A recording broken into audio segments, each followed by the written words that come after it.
selalu berganti.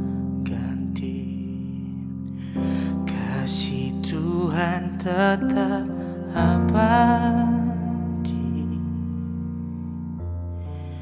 tak akan berubah sampai selamanya. Ku tetap percaya, ku yakin Tuhan memberkati, ku yakin Tuhan melindungi. Burung di udara Tuhan pelihara, karena kasih-Nya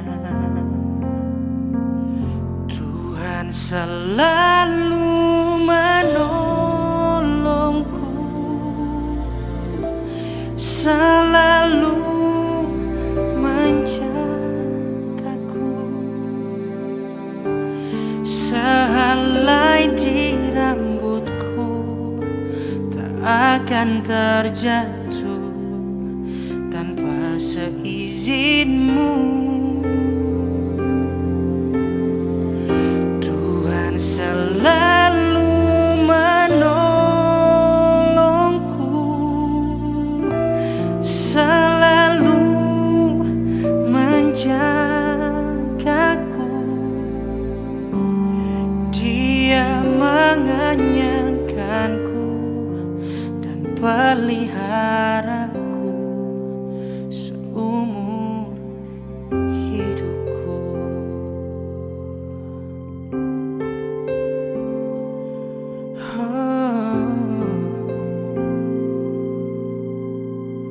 Ku yakin Tuhan memberkati, ku yakin Tuhan melindungi. Burung di udara Tuhan pelihara, karena kasih-Nya. Tuhan selalu menolongku, selalu menjagaku. Sehelai di rambutku tak akan terjatuh tanpa seizin-Mu. Tuhan selalu menolongku, selalu menjagaku. Dia mengenyangkanku dan peliharaku seumur hidupku. Tuhan selalu menolongku, selalu menjagaku. Sehelai di rambutku tak akan terjatuh tanpa seizin-Mu. Tuhan selalu menolongku, selalu menjagaku. Dia mengenyangkanku dan peliharaku seumur hidupku. Oh, Dia mengenyangkanku dan peliharaku seumur hidupku.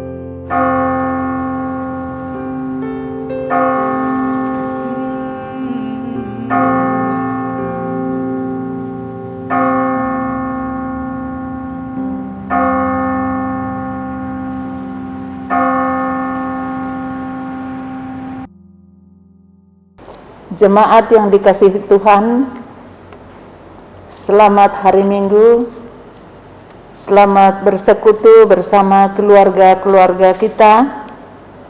Salam damai sejahtera bagi saudara-saudara sekalian. Hari ini, Minggu tanggal 3 Oktober 2021, kita juga memperingati Hari Perjamuan Kudus Sedunia dan Hari Pekabaran Injil Indonesia. Ibadah kita hari ini berdasarkan tata ibadah dari gereja BNKP Banua Niha Keriso Protestan dari Nias, tetapi kita sesuaikan dengan liturgi Gereja Toraja. Tema kita minggu ini adalah penolong sesama dan pemelihara semesta. Ungkarimanne padanta sia umparakai lipu daenan.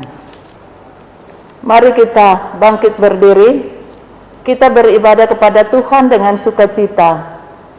Datanglah ke hadapannya dengan sorak-sorai. Kita bernyanyi dari Kidung Keesaan nomor 10. Bersoraklah hai alam semesta.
Saudara-saudara, kita berhimpun dan bersekutu di sini di dalam nama Allah Bapa, di dalam nama Anaknya Yesus Kristus, dan di dalam nama Roh Kudus. Pertolongan kita hanya ada di dalam nama Allah yang menciptakan langit dan bumi. Amin.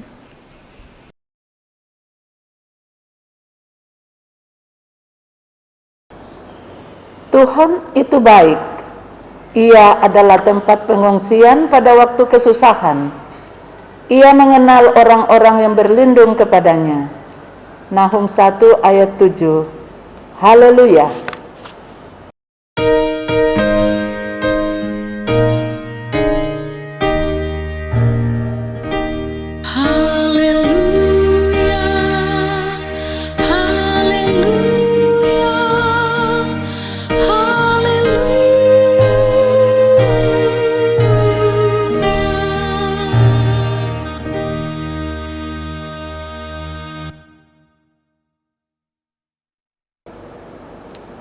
Mari kita berdoa. Ya Allah kami, Allah Bapa, Anak dan Roh Kudus, kami mengucapkan terima kasih kepadamu karena Tuhan menjadikan, menyelamatkan dan menguduskan kami melalui kasih-Mu. Jagalah kami dari mara bahaya dan pencobaan. Hiburlah kami pada waktu kesusahan, Bantulah kami kalau jatuh. Pimpinlah kami di akhir hidup kami, agar kami masuk ke dalam kerajaan-Mu. Di sanalah kami memuji Tuhan dalam hati dan perkataan yang baharu, oleh karena anak-Mu Tuhan Yesus Kristus Tuhan kami, yang hidup dan memerintah bersama dengan Engkau dan dengan Roh Kudus. Amin.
Saudara-saudara, jika kita berkata bahwa kita tidak berdosa, maka kita menipu diri kita sendiri, dan kebenaran tidak ada di dalam kita. Jika kita mengaku dosa kita, maka Ia adalah setia dan adil. Ia mengampuni segala dosa kita dan menyucikan kita dari segala kejahatan kita. Sebab itu marilah kita dengan penuh kerendahan hati menghadap Tuhan, mengaku dosa kita. Kita berdoa. Ya Tuhan, Allah kami yang maha besar dan maha kasih, kami orang berdosa ini menyadari bahwa kami tidak sepantasnya menghadap hadirat-Mu oleh karena dosa-dosa kami. Kami sering melanggar titah-Mu, baik dalam pikiran maupun dalam ucapan dan perilaku kami setiap hari. Kami tidak sanggup membilangi dosa-dosa kami, dan tidak ada yang tersembunyi di hadapan-Mu ya Tuhan. Kasihilah kiranya kami ya Tuhan, dan ampunilah seluruh dosa-dosa kami.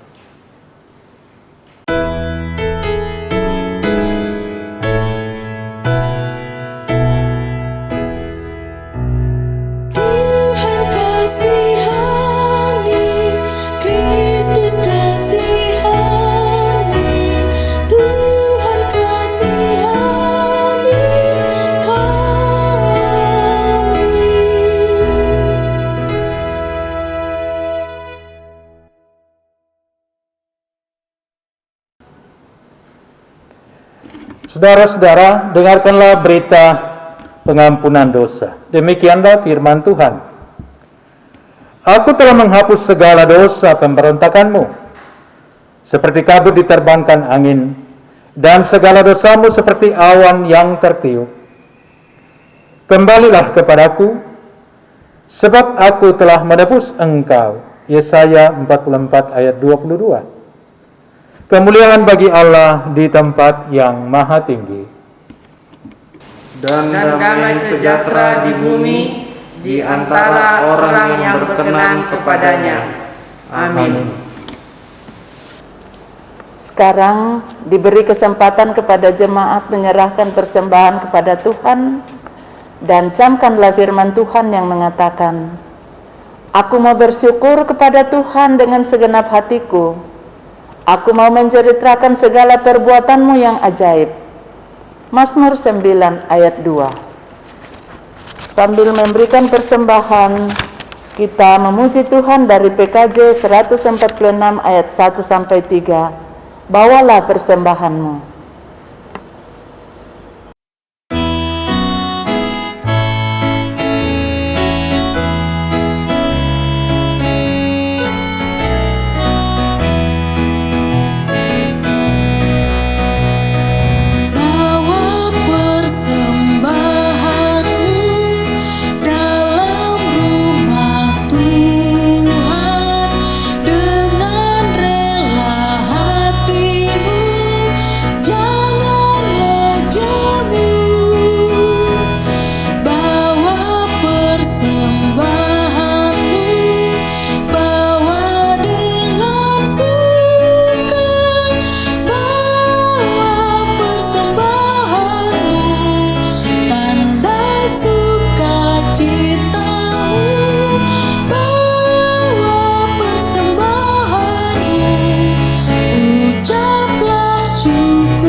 Mari kita bersama-sama mendoakan persembahan kita.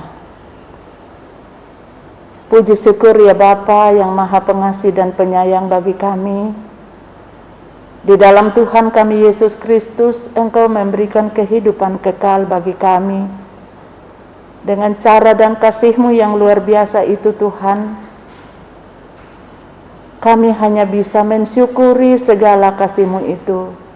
Dan pada saat ini Bapa, kami mau memberikan persembahan syukur sebagai tanda syukur kami untuk mengambil bagian dalam pekerjaan-Mu melalui berkat yang Kau sudah berikan kepada kami.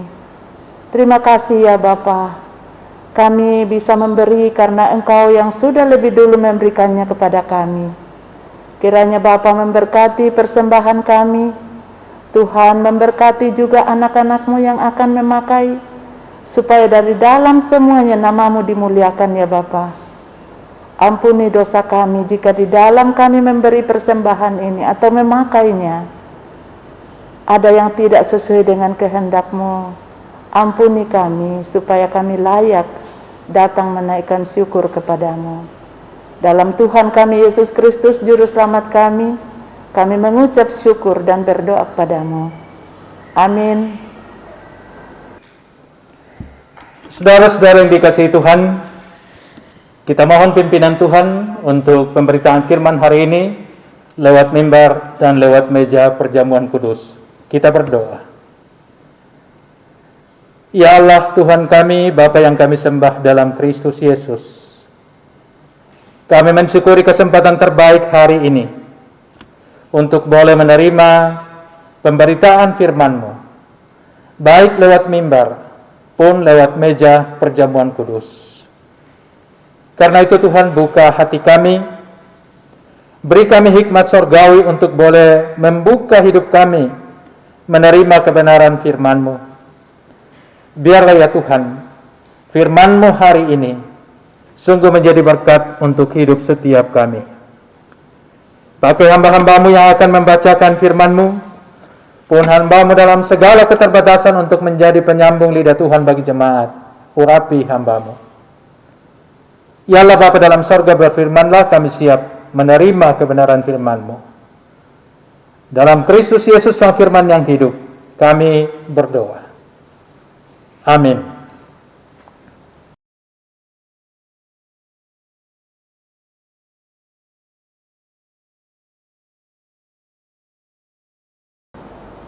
Tiba saatnya kita membaca firman Tuhan. Pembacaan kita pada minggu ini ada 3 bagian. Pembacaan pertama diambil dari Kejadian 2 ayat 18 sampai 25 sebagai bahan utama, dan pembacaan yang kedua Ibrani 2 ayat yang ke-5 sampai ayat yang ke-9. Pembacaan ketiga Injil Markus 10 ayat pertama sampai ayat yang ke-16. Saya akan membacakan pembacaan pertama, Kejadian 2 ayat 18 sampai 25. Firman Tuhan. Tuhan Allah berfirman, "Tidak baik kalau manusia itu seorang diri saja. Aku akan menjadikan penolong baginya yang sepadan dengan dia." Lalu Tuhan Allah membentuk dari tanah segala binatang hutan dan segala burung di udara. Dibawanya lah semuanya kepada manusia itu untuk melihat bagaimana ia menamainya, dan seperti nama yang diberikan manusia itu kepada tiap-tiap makhluk yang hidup. Demikianlah nanti nama makhluk itu. Manusia itu memberi nama kepada segala ternak, kepada burung-burung di udara, dan kepada segala binatang hutan. Tetapi baginya sendiri ia tidak menjumpai penolong yang sepadan dengan dia. Lalu Tuhan Allah membuat manusia itu tidur nyenyak. Ketika ia tidur, Tuhan Allah mengambil salah satu rusuk daripadanya, lalu menutup tempat itu dengan daging.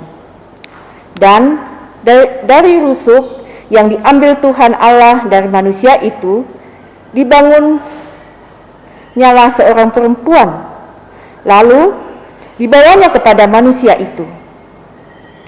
Lalu berkatalah manusia itu, "Inilah dia, tulang dari tulangku dan daging dari dagingku.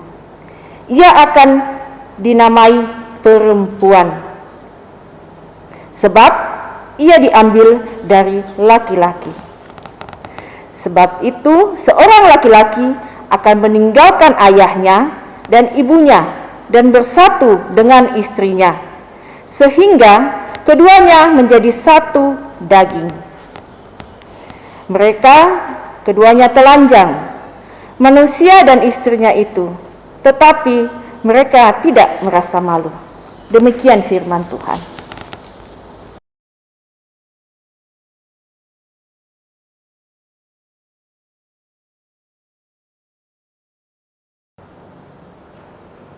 Pembacaan yang kedua dari Ibrani 2 ayat 5 sampai ayatnya yang ke-9. Yesus seketika lebih rendah daripada malaikat-malaikat. Sebab bukan kepada malaikat-malaikat telah ia taklukkan dunia yang akan datang, yang kita bicarakan ini. Ada orang yang pernah memberi kesaksian di dalam suatu nas, katanya, apakah manusia sehingga engkau mengingatnya, atau anak manusia sehingga engkau mengindahkannya? Namun engkau telah membuatnya untuk waktu yang singkat, sedikit lebih rendah daripada malaikat-malaikat, yang telah memahkotainya dengan kemuliaan dan hormat. Segala sesuatu telah engkau taklukkan di bawah kakinya. Sebab dalam menaklukkan segala sesuatu kepadanya, tidak ada sesuatu pun yang ia kecualikan, yang tidak takluk kepadanya. Tetapi sekarang ini belum kita lihat bahwa segala sesuatu telah ditaklukkan kepadanya. Tetapi dia yang untuk waktu yang singkat dibuat sedikit lebih rendah daripada malaikat-malaikat, yaitu Yesus. Kita lihat yang oleh karena penderitaan maut dimahkotai dengan kemuliaan dan hormat, supaya oleh kasih karunia Allah ia mengalami maut bagi semua manusia. Demikian firman Tuhan. Amin.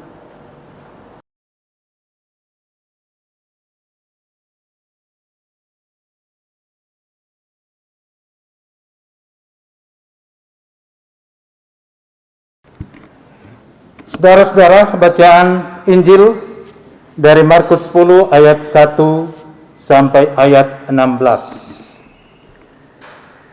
Firman Tuhan, dari situ Yesus berangkat ke daerah Yudea dan ke daerah seberang sungai Yordan. Dan di situ pun orang banyak datang mengerumuni dia. Dan seperti biasa, ia mengajar mereka pula. Maka datanglah orang-orang Farisi, dan untuk mencobai Yesus mereka bertanya kepadanya, apakah seorang suami diperbolehkan menceraikan istrinya? Tetapi jawabnya kepada mereka, apa perintah Musa kepada kamu?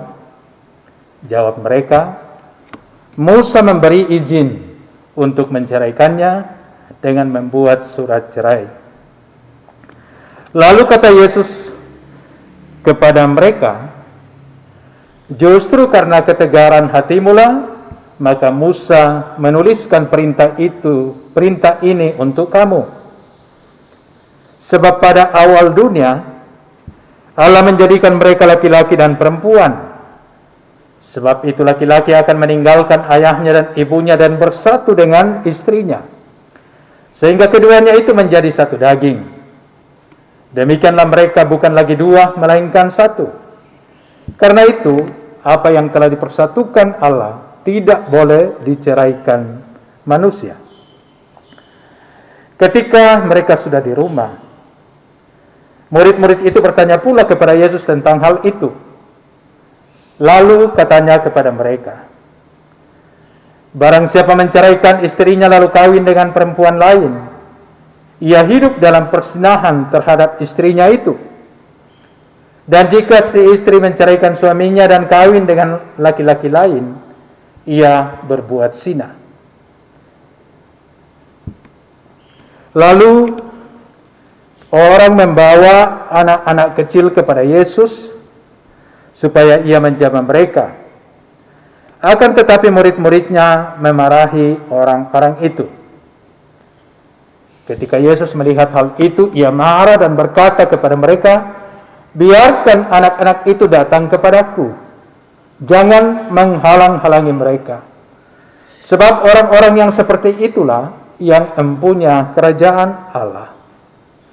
Aku berkata kepadamu, sesungguhnya barang siapa tidak menyambut kerajaan Allah seperti seorang anak kecil, ia tidak akan masuk ke dalamnya. Lalu ia memeluk anak-anak itu, dan sambil meletakkan tangannya atas mereka, ia memberkati mereka. Demikian firman Tuhan. Berbahagia setiap orang yang mendengarkannya dan mau memeliharanya dalam hidup ini. Amin.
Bapak dan Ibu, saudara-saudara yang dikasihi Tuhan, tema perenungan kita hari ini adalah penolong sesama dan pemelihara semesta. Ungkarimani padantasya umparakaili pudaenan. Bapak dan Ibu, saudara-saudara yang dikasihi Tuhan, seluruh bacaan kita hari ini memperlihatkan kehadiran Allah dalam peristiwa penciptaan manusia dan segenap alam semesta. Dalam surat Ibrani menjelaskan bahwa Yesus Sang Penebus adalah Dia yang olehnya Allah menjadikan alam semesta. Sedangkan dalam kitab Injil Markus, dengan bertolak dari kisah penciptaan manusia, Yesus menjelaskan betapa sejak dari awal manusia memang diciptakan laki-laki dan perempuan, namun kemudian dipersatukan oleh Allah. Mereka berdua menjadi satu dalam rancangan Allah. Itulah sebabnya mereka tidak boleh diceraikan. Saudara-saudara yang dikasihi oleh Tuhan, mari kita melihat bacaan utama kita hari ini, dan kita bersama-sama akan melihat dalam dua pokok perenungan. Yang pertama adalah manusia butuh penolong. Ya, manusia butuh penolong. Pertanyaannya adalah bagaimana kita tahu bahwa manusia butuh penolong? Ya. Apa yang menjadi ukuran untuk mau mengatakan bahwa manusia itu butuh penolong? Mari kita lihat dalam bacaan kita. Dalam ayat 18, ini sangat tegas mengenai penilaian Allah. Penilaian Allah dinyatakan dalam firman-Nya. Tuhan Allah berfirman, tidak baik kalau manusia itu seorang diri saja. Aku akan menjadikan penolong baginya yang sepadan dengan dia. Nah, ini pernyataan penilaian Allah terhadap manusia, bahwa tidak baik kalau manusia itu seorang diri saja. Nah, kondisi seorang diri oleh Allah sekali lagi disebut tidak baik. Ini secara tidak langsung memperlihatkan apa yang menjadi keinginan Allah atas ciptaannya, yakni hidup dalam keterhubungan, dalam relasi di antara ciptaan, baik dengan Allah pun dengan sesamanya yang disebut sebagai penolong, pencipta dan ciptaan-ciptaan lainnya. Allah menghendaki supaya hidup dalam relasi. Penciptaan tidaklah berhenti pada hadirnya aneka ciptaan di bumi. Lebih dari itu, Allah menginginkan terbangunnya relasi di antara mereka. Tidak ada ciptaan, termasuk manusia, yang bisa hidup hanya dengan mengandalkan diri sendiri. Semua ciptaan harus hidup dalam sebuah relasi, dalam sebuah keterhubungan satu dengan yang lain, baik antara sesama manusia, sesama ciptaan, maupun dengan Tuhan Sang Pencipta. Nah, keterhubungan antar ciptaan itu adalah kehendak Allah. Allah menghendaki agar seluruh ciptaan dapat hidup bersama dalam sebuah keterhubungan. Nah, kita bisa melihat betapa keterhubungan itu sangat nyata lewat pandemi COVID-19 ini. Lewat pandemi COVID-19 memperlihatkan keterhubungan kita semua. Persoalan yang bermula di Wuhan, Cina, ternyata kemudian berdampak ke seluruh dunia dan menyentuh seluruh aspek kehidupan manusia. Manusia dibuat sadar betapa persoalan sekelompok orang di belahan dunia ini bukan lagi menjadi persoalan sekelompok orang saja, tetapi mengingatkan betapa kita semua harus hidup dalam kepedulian satu dengan yang lain. Kita semua hidup dalam sebuah keterhubungan. Jadi intinya adalah kita butuh penolong, manusia butuh penolong, dan Allah menghadirkan penolong, ya, yang sepadan dengan dia. Pertanyaan selanjutnya adalah bagaimana Allah menghadirkan penolong bagi manusia. Itu kita bisa lihat dalam ayat 19 dan ayat 20, ya, bahwa Allah menghadirkan penolong bagi manusia lewat ciptaan lain atau ciptaan makhluk lainnya, binatang, ya, burung, ternak, dan lain sebagainya. Ayat 19 dan 20, lalu Tuhan Allah membentuk dari tanah segala binatang hutan dan segala burung di udara. Di bawahnya lah semuanya kepada manusia itu, untuk melihat bagaimana ia menamainya, dan seperti nama yang diberikan manusia itu kepada tiap-tiap makhluk yang hidup, demikianlah nanti nama makhluk itu. Manusia itu memberi nama kepada segala ternak, kepada burung-burung di udara, dan kepada segala binatang di hutan. Tetapi baginya sendiri ia tidak menjumpai penolong yang sepadan dengan dia. Nah, saudara-saudara, Tuhan menciptakan binatang dan burung-burung dalam rancangan kehendaknya sendiri agar manusia mempunyai penolong.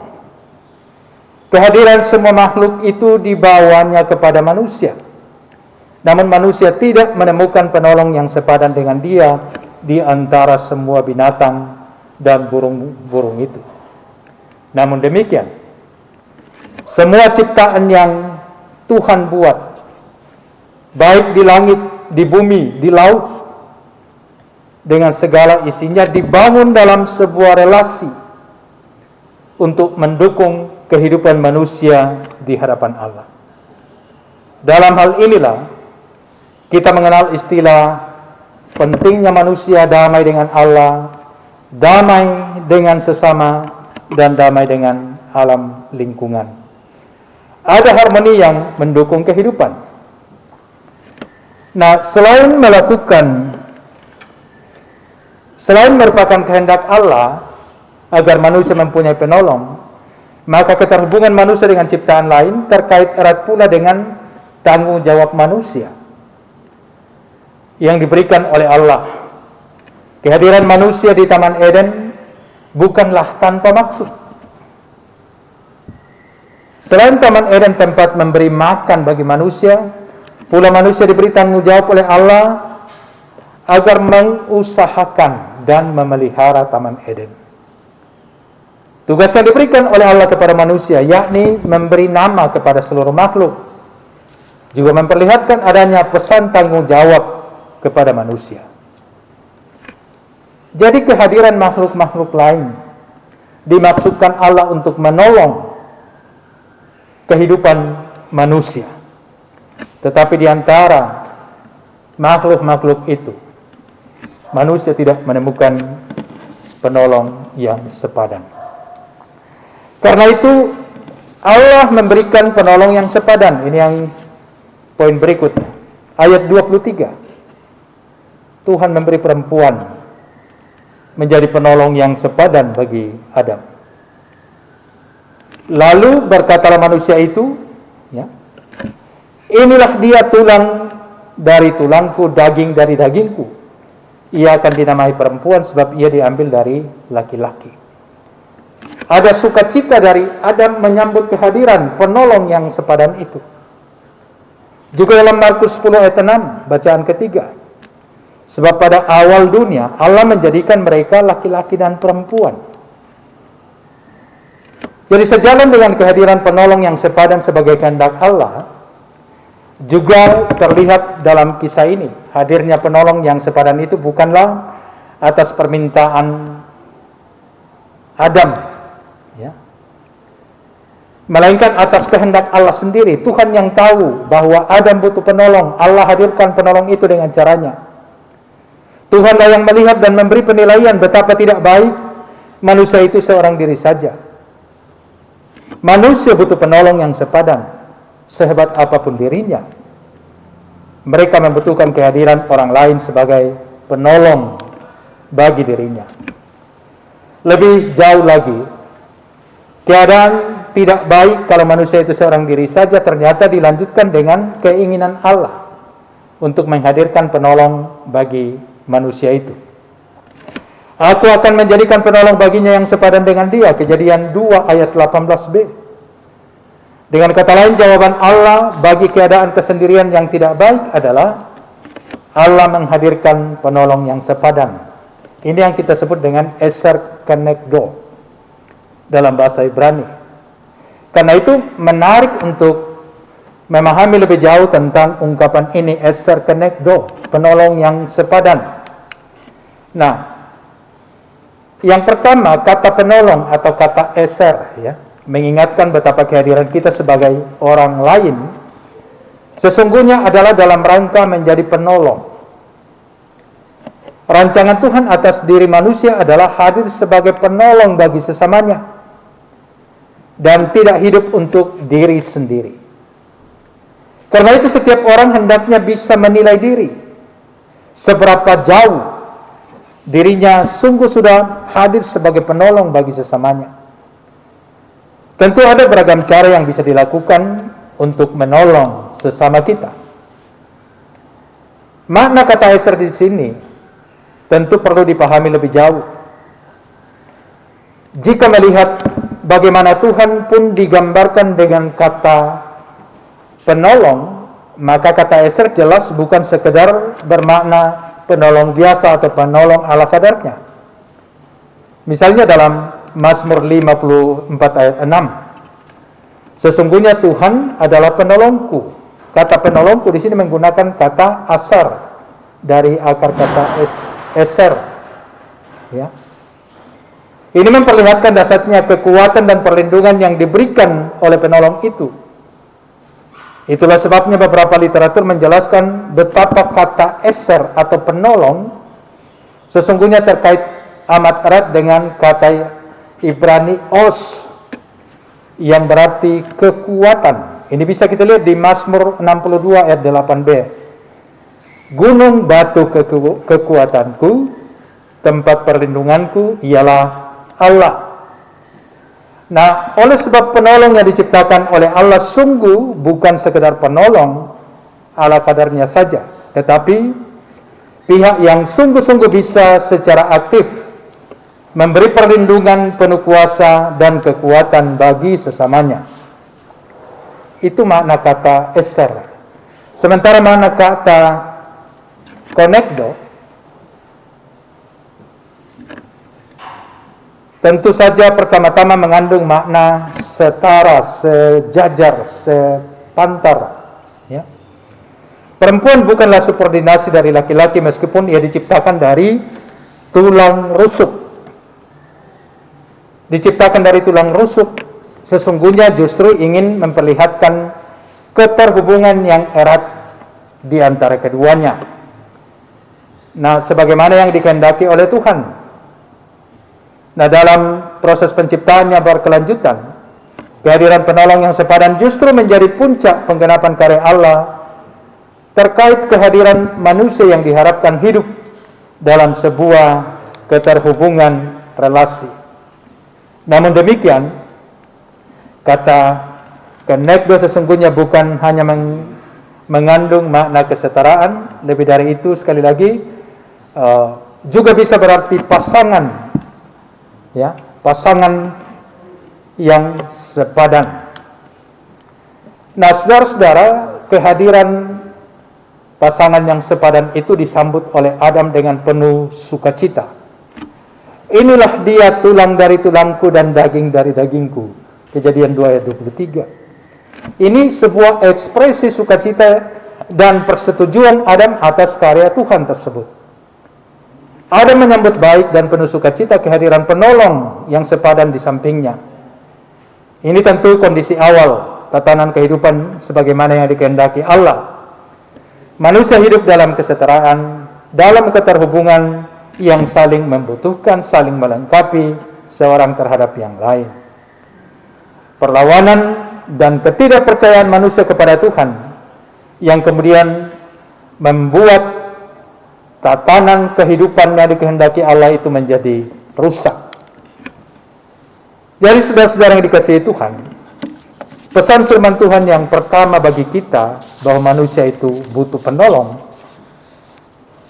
Allah mau menegaskan kepada kita bahwa sesungguhnya Tuhan tahu kita manusia ini lemah. Karena itulah Tuhan menghadirkan seorang penolong bagi kita. Menghadirkan banyak penolong di sekitar kita. Karena itu saudara-saudara, sambutlah dengan sukacita dan hargailah setiap orang yang dihadirkan oleh Allah di sekitar kita untuk menjadi penolong atas kehidupan kita. Ini yang pertama. Saudara-saudara, hal kedua adalah kehidupan yang berdampak.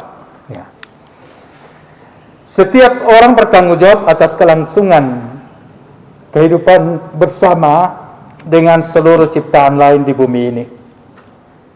Tuhan menginginkan setiap orang percaya memiliki tanggung jawab yang berdampak atau berpengaruh bagi dunia, memberi kebaikan-kebaikan demi harmoni kehidupan di dunia ini. Dan dampak itu hendaknya diwujudkan dalam dua bentuk, yaitu menjadi penolong bagi sesama dan yang kedua adalah menjadi pemelihara semesta. Ini tema kita hari ini. Kita lihat yang pertama, menjadi penolong bagi sesama. Tuhan menciptakan manusia, laki-laki dan perempuan untuk saling melengkapi dan saling menolong. Peran sesama yang diberikan Tuhan kepada manusia adalah sebagai penolong, bukan hanya untuk memenuhi kebutuhan satu terhadap yang lain, tetapi bersama-sama saling membutuhkan. Karena itu setiap orang percaya harus menyadari bahwa kehadirannya di dunia ini adalah sebagai penolong satu dengan yang lain, dan dalam hal ini terwujud dalam kerja bersama-sama, saling membantu, saling menopang, saling melayani.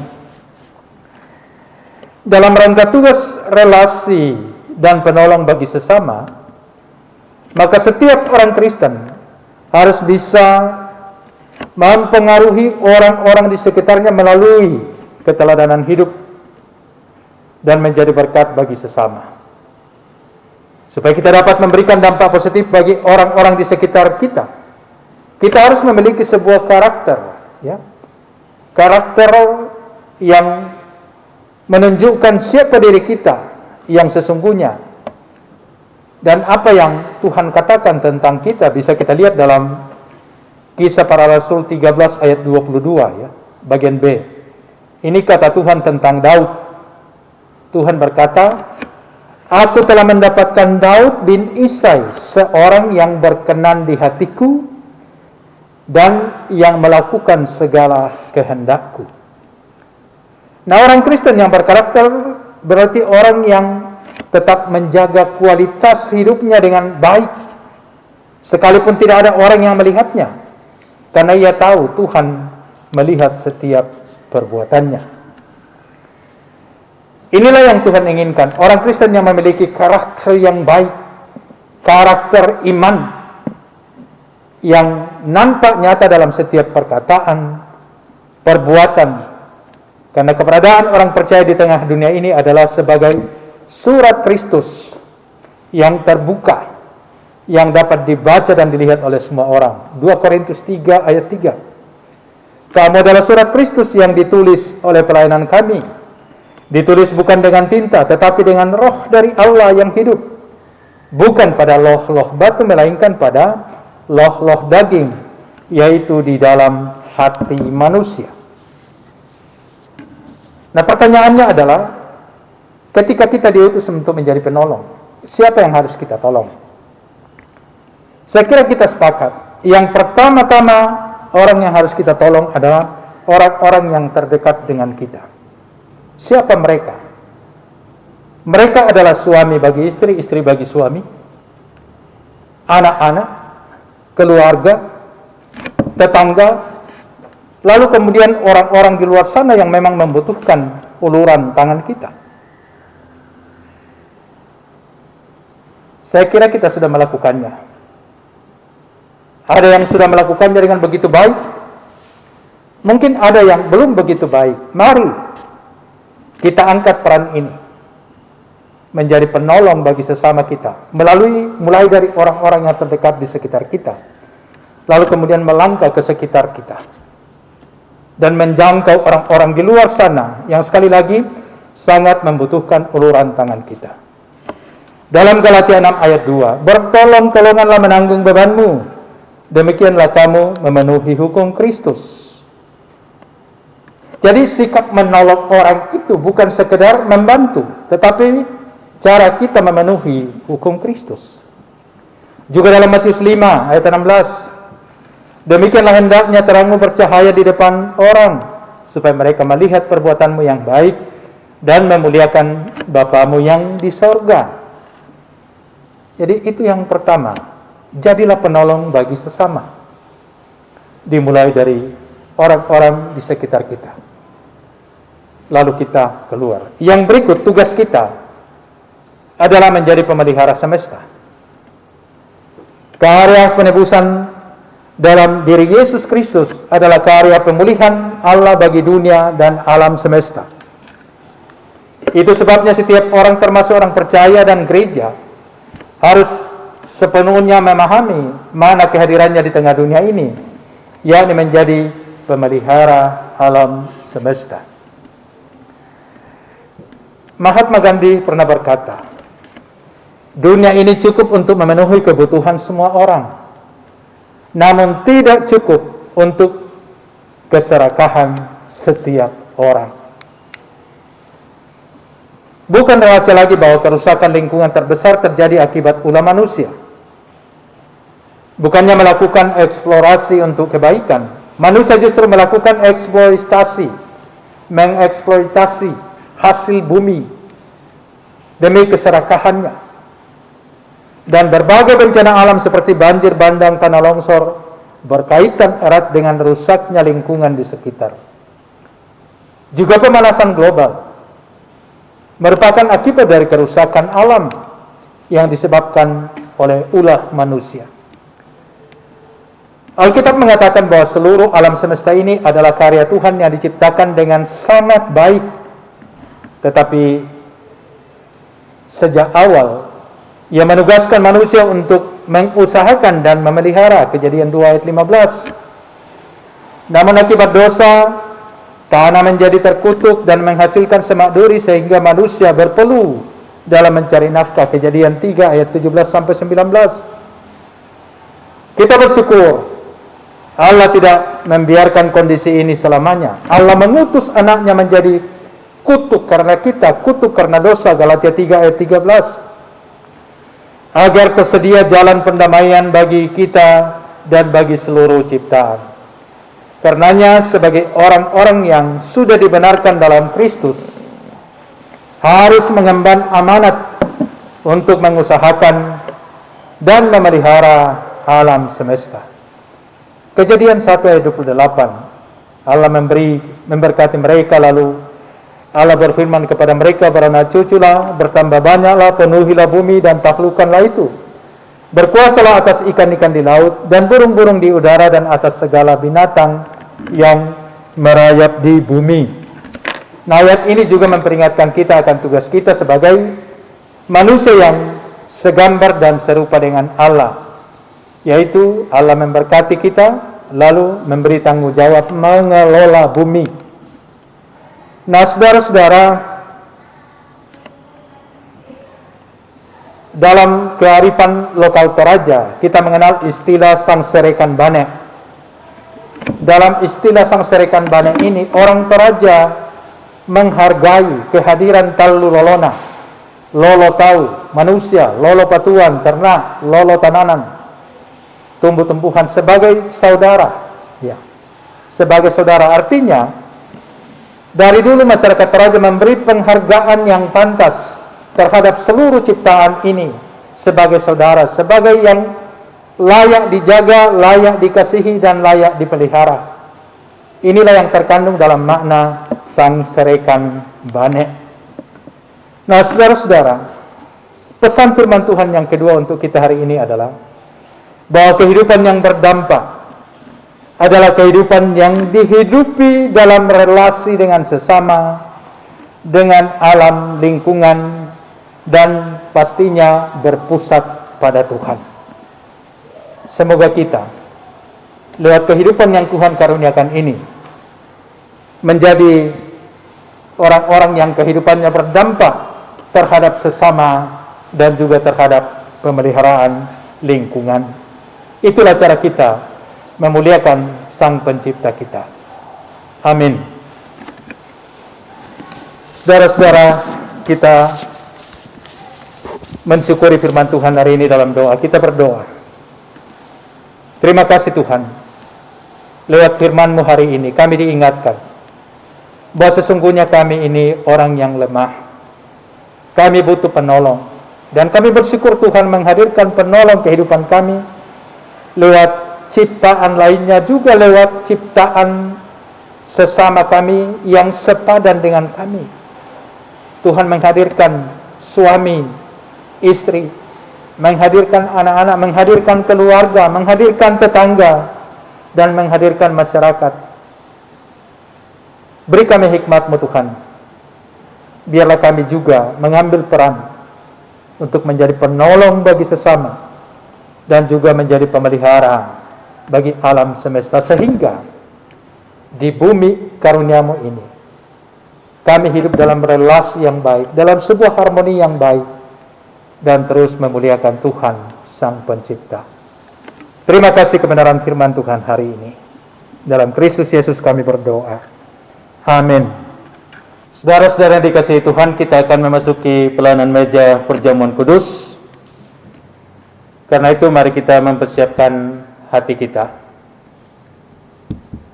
Akulah roti hidup, kata Tuhan Yesus. Barang siapa datang kepadaku, ia tidak akan lapar, dan barang siapa percaya kepadaku, ia tidak akan haus. Amin. Saudara-saudara yang dikasihi Tuhan, marilah kita datang ke hadapan Tuhan dalam bersukacita menyambut anugerah-Nya di dalam Yesus Kristus yang telah mati dan bangkit bagi kita. Untuk itu marilah kita mempersiapkan hati dan pikiran kita dalam menghampiri meja perjamuannya. Saudara-saudara yang akan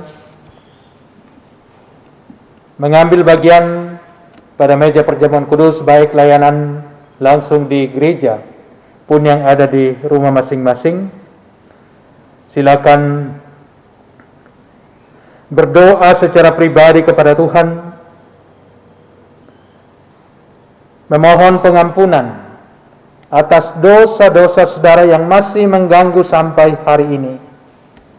Coba saudara-saudara menyebutkan dalam hati, dosa apa yang paling mengganggu saudara, dan sesudah itu bawalah di hadapan Tuhan lewat doa pribadi.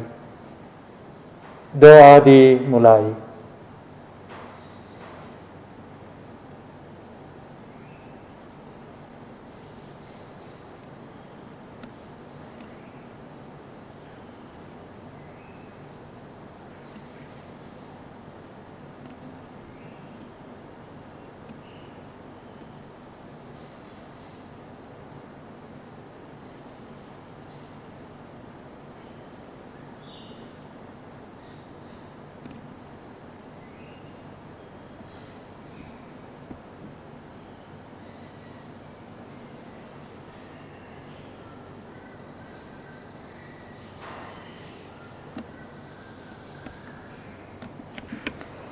Saudara-saudara,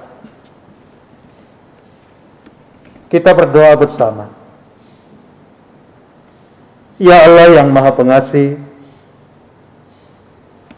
kami menyadari bahwa kami adalah orang berdosa di hadapan-Mu. Banyak perbuatan kami yang tidak sesuai dengan kehendak-Mu. Kesalahan kami bertumpuk di hadapan-Mu. Hati kami penuh dengan kejahatan, seperti kesombongan, iri hati, kedengkian, kekhawatiran, kekurang percayaan, dan banyak lagi hal-hal lain yang tersembunyi bagi kami. Hanya Engkaulah yang mengetahui semuanya itu. Kami mohon kepadamu ya Tuhan, ampunilah segala dosa-dosa kami, dan hapuskanlah segala pelanggaran kami. Demi Yesus Kristus Tuhan kami. Amin.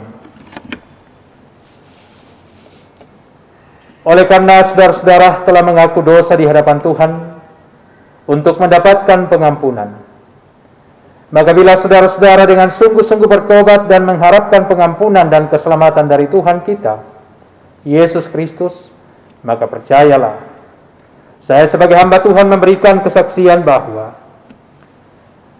Allah akan mengampuni segala dosa dan kesalahanmu karena sengsara yang ditanggung oleh Tuhan kita Yesus Kristus. Amin. Saudara-saudara yang dikasihi Tuhan, dengarkanlah amanat perjamuan kudus. Saudara-saudara yang kekasih, dengarkanlah apa yang dikatakan oleh para penulis Injil, yaitu Matius, Markus, Lukas, dan Rasul Yohanes, Rasul Paulus. Demikian bahwa Tuhan Yesus pada malam ketika ia diserahkan ke tangan musuhnya dan ketika ia makan bersama dengan murid-muridnya, maka ia mengambil roti dan mengucap syukur kepada Allah. Ia memecah-mecahkannya sambil berkata, "Makanlah, inilah tubuhku yang diserahkan bagi kamu. Perbuatlah ini setiap kamu memakannya menjadi peringatan akan aku. Demikian pula ia mengambil cawan sesudah mereka makan, lalu berkata,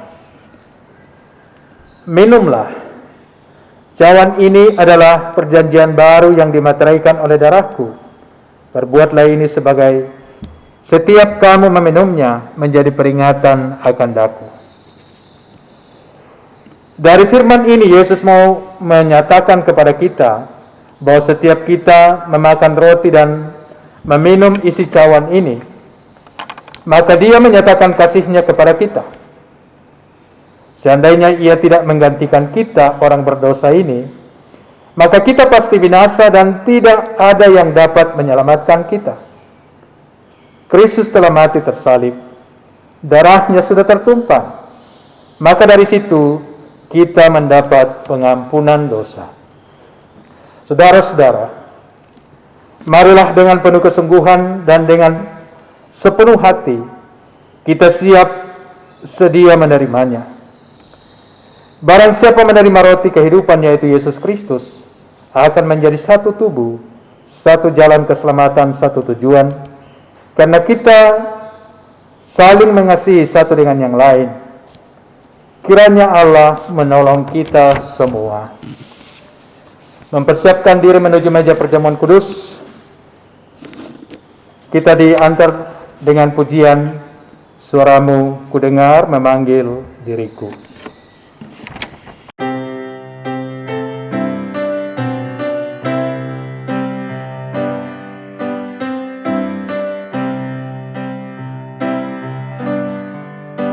Suaramu kudengar memanggil diriku, supaya ku di Golgota dibasuh darah-Mu.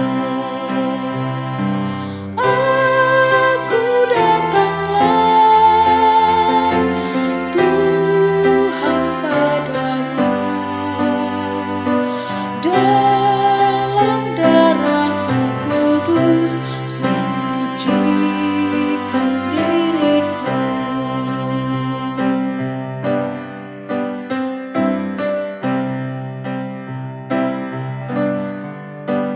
Kendati ku lemah, tenaga Kau beri, Kau hapus aib dan dosaku, hidupku pun bersih.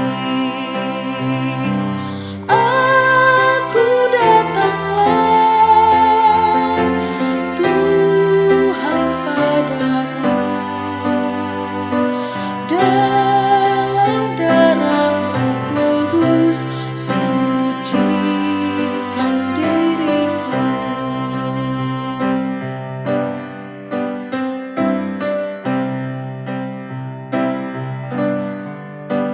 Kau panggil diriku supaya ku kenal iman, harapan yang teguh, dan kasih-Mu kekal.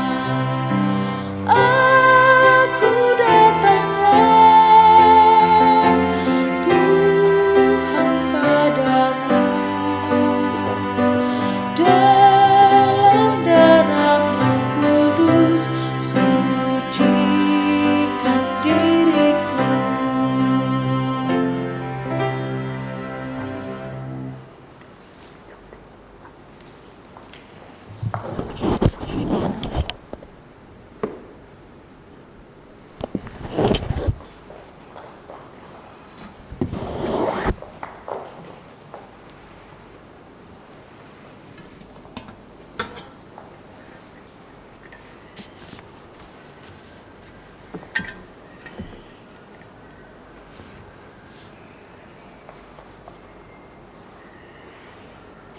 Saudara-saudara, Yesus sudah bersabda Marilah kepadaku semua yang letih lesu dan berbeban berat, aku akan memberi kelegaan kepadamu.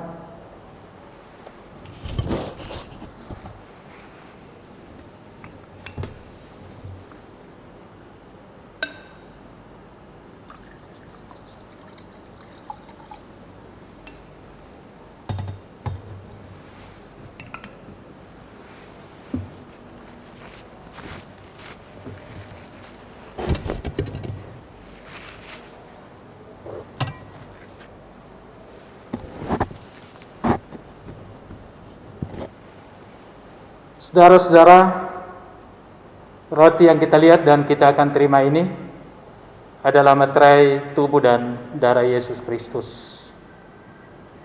Saudara-saudara, terimalah dan makanlah, inilah tubuhku yang diserahkan bagi kamu. Perbuatlah ini setiap kamu memakannya menjadi peringatan akan daku.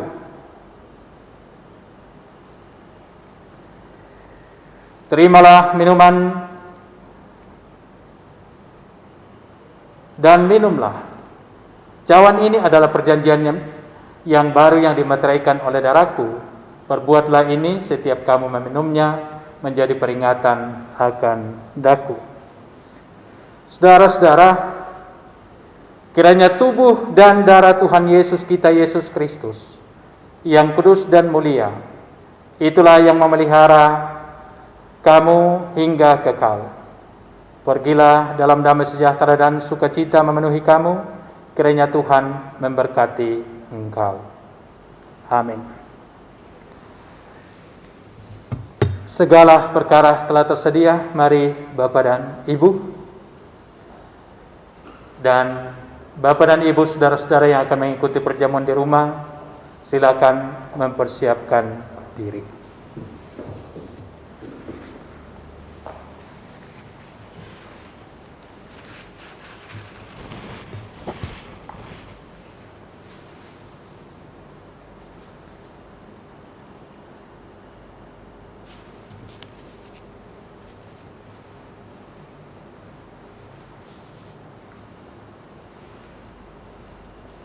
Saudara-saudara, roti yang kita lihat dan pecah-pecahkan ini adalah tubuh Kristus. Terimalah dan makanlah. Inilah tubuhku yang diserahkan bagi kamu. Perbuatlah ini setiap kamu memakannya menjadi peringatan akan aku. Ambillah.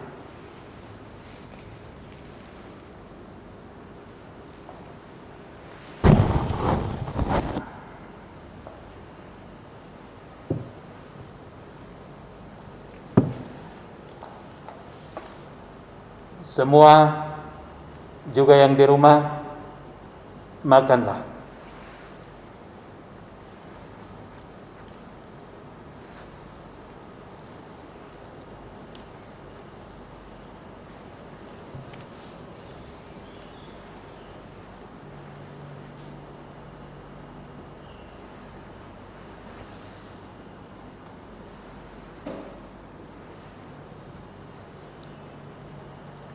Saudara-saudara, terimalah dan minumlah.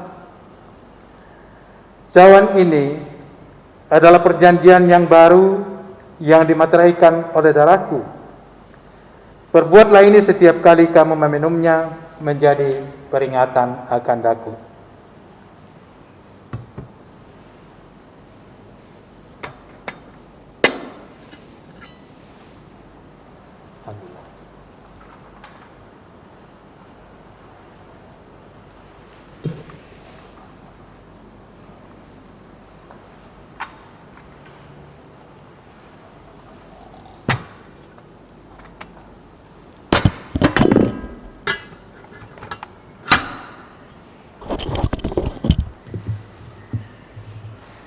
Yang di rumah, minumlah.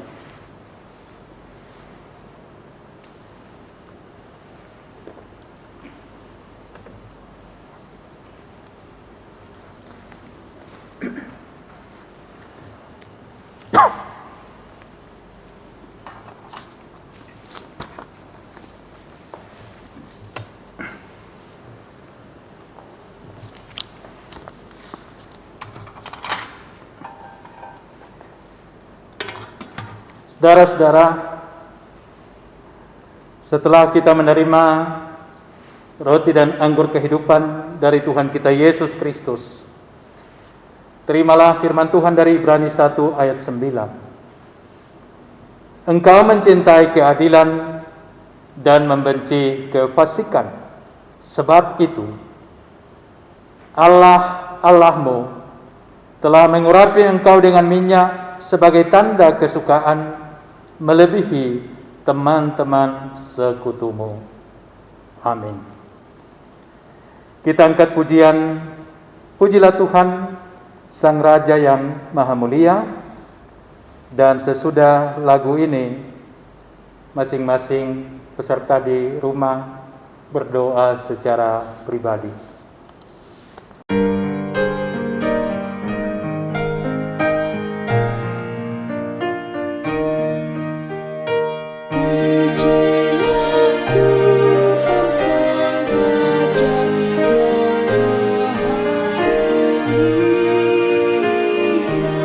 Pujilah Tuhan Sang Raja yang Maha Mulia. Segenap hati dan jiwaku pujilah Dia. Datang berkah, berilah musikmu berkah, angkatlah puji-pujian. Saudara-saudara, Tuhan telah mengenyangkanmu dengan roti dan anggur kehidupan.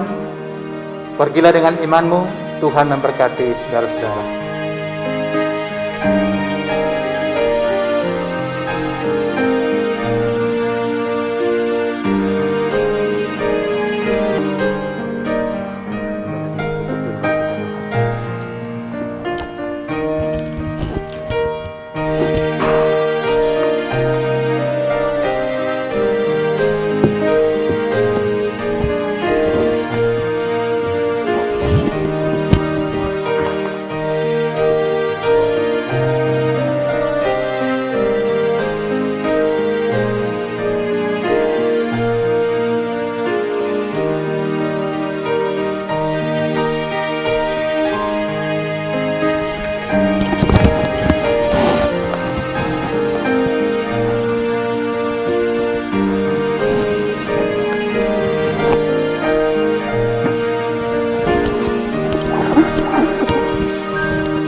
Bapak dan Ibu, saudara-saudara, mari kita berdoa syafaat. Kita berdoa.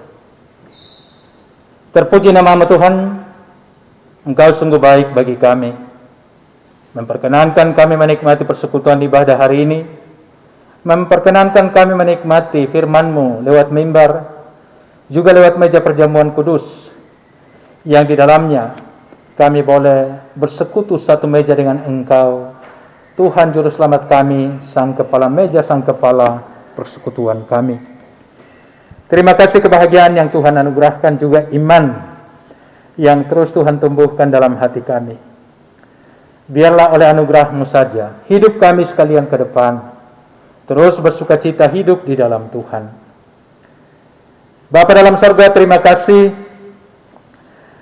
untuk sukacita yang Tuhan perkenankan dinikmati oleh jemaat-Mu melalui berkat-berkat pemeliharaan, kehidupan, kesehatan, juga berkat-berkat pertambahan usia, seperti yang akan dialami oleh kekasih-kekasih kami, Indira 4 Oktober, Aska Abrisa Rinaldi Waita 5 Oktober, Jody George Bitti 6 Oktober, dan Roy Kardosinurat 8 Oktober. Dan mungkin masih ada saudara-saudara kami yang juga akan menikmati sukacita ulang tahun kelahiran dan ulang tahun pernikahan. Kiranya hidup mereka semua diberkati, diberi umur panjang, diberi kesehatan, dan juga dilimpahi oleh berkat Tuhan. Ya Allah Bapa dalam sorga, berkati kehidupan jemaat-Mu sepekan kerja ke depan. Perlengkapilah setiap hamba-hamba-Mu dengan kesehatan, umur panjang, dengan hikmat, dan biarlah berkat Tuhan terus menjamin hidup mereka siang dan malam. Berkati mereka dalam kehidupan di setiap rumah tangga. Para suami istri, karuniakan kasih, sehingga mereka terus saling mengasihi, menuntun kehidupan rumah tangga mereka menuju visi keluarga Kristen yang bahagia di dalam Tuhan. Berkati mereka dalam berbagai usaha pekerjaan, kiranya lewat usaha pekerjaan mereka, berkat Tuhan terus mengalir ke tengah-tengah hidup keluarga mereka. Berkati anak-anak mereka yang masih kecil dalam masa-masa bertumbuh, berpertumbuhan yang baik, yang sementara belajar dari tingkat pendidikan usia dini sampai perguruan tinggi, Tuhan memberkati. Juga yang sementara mencari pekerjaan, terutama anak-anak kami yang telah dan akan mengikuti tes CPNS, Tuhan buka jalan, Tuhan memberi kemungkinan terbaik. Kiranya mereka semua boleh mendapatkan hasil terbaik. Bapa dalam sorga, berkati seluruh jemaat-Mu di berbagai tempat dalam pelaksanaan berbagai tugas tanggung jawab, baik di Kota Bandung pun di berbagai tempat. Kiranya oleh anugerah-Mu mereka semua diberkati, mereka semua mendapatkan pertolongan dari Tuhan pada waktunya. Bapa dalam sorga, kami juga menyerahkan para orang tua kami dalam usia lanjut. Kiranya mereka terus diberi kesehatan, sukacita, dan damai sejahtera dalam menjalani usia indah mereka. Juga berdoa bagi saudara-saudara kami yang dalam kelemahan tubuh. Terus kami doakan Ibu Rika Dartika, Bapak Yanto, Opa Enso, Papa Enso dan Oma Enso dalam masa-masa pemulihan, juga Arnold dalam masa pemulihan, Lea dalam perawatan di rumah sakit, dan semua jemaat-Mu yang sementara berobat jalan, Tuhan berkati, Tuhan pulihkan. Yalah Bapa dalam sorga, berkati kehidupan dan pelayanan kami di tengah-tengah jemaat-Mu, berkati majelis gereja, pengurus OIG dan seluruh jemaat. Biarlah oleh berkat Tuhan pelayanan dapat kami angkat, dan kehidupan persekutuan jemaat terus dibangun di dalam iman percaya kepada Tuhan. Berkati juga rencana pelaksanaan sidang Sinode Am Gereja Toraja yang ke-25 tanggal 18 sampai 22 Oktober mendatang. Biarlah semuanya boleh berlangsung di dalam tuntunan kasih dan berkat Tuhan saja. Allah Bapa dalam sorga, berkati pemerintah kami dari pusat sampai ke daerah-daerah di dalam upaya bersama memajukan pembangunan dan kesejahteraan bangsa ini. Kami mensyukuri kebaikan-kebaikan Tuhan lewat kerja keras pemerintah dan semua pihak, sehingga pandemi semakin hari semakin melandai. Kiranya ke depan kondisi lebih baik dapat kami nikmati. Dan kami doakan saudara-saudara kami yang sementara menjalani isolasi mandiri, kiranya mereka segera dipulihkan untuk dapat menjalani kehidupan ke depan dengan lebih baik lagi. Berkati secapa ada di tempat ini. Berkati pelayanan yang boleh kami angkat bersama hari ini. Biarlah pelayanan kami hari ini Tuhan menjadi hormat dan kemuliaan bagi nama Tuhan saja. Yalah Bapa dalam sorga, inilah doa syafaat kami. Ampuni Tuhan segala salah dan dosa kami, dan dengarkanlah kami yang berdoa kepadamu hanya di dalam nama Kristus Yesus, yang sudah mengajar kami berdoa bersama demikian. Bapa kami yang di sorga, dikuduskanlah namamu, datanglah kerajaanmu, jadilah kehendakmu di bumi seperti di sorga. Berikanlah kami pada hari ini makanan kami yang secukupnya, dan ampunilah akan kesalahan kami, seperti kami juga mengampuni orang yang bersalah kepada kami. Dan janganlah membawa kami ke dalam pencobaan, tetapi lepaskanlah kami daripada yang jahat. karena Engkau yang punya kerajaan dan kuasa dan kemuliaan sampai selama-lamanya. Amin.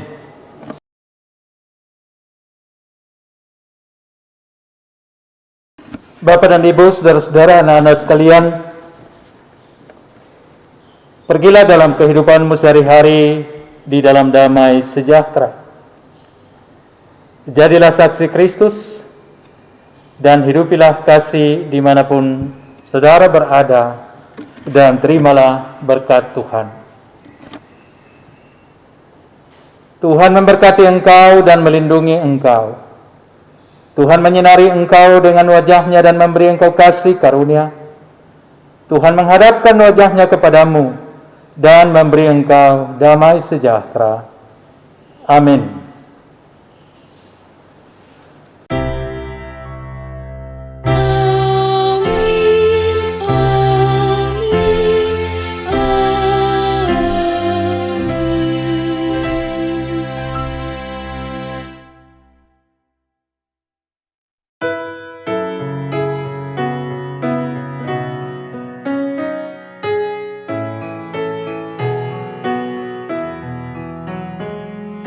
Keluar dari kau dan rumah Bapamu, serahkan dirimu kepada rahmat-Mu, percaya sabdanya, berjalan dengan suka ke tanah air baka yang tertentu di muka.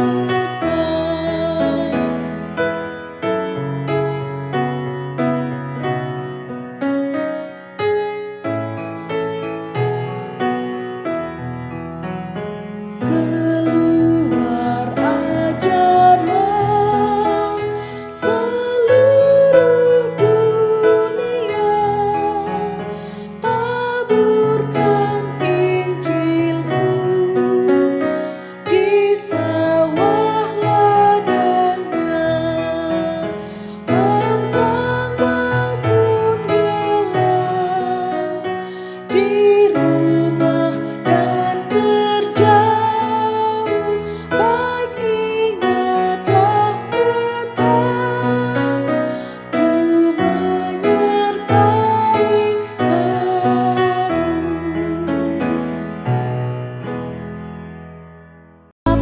Bapa sorgawi memeliharaku.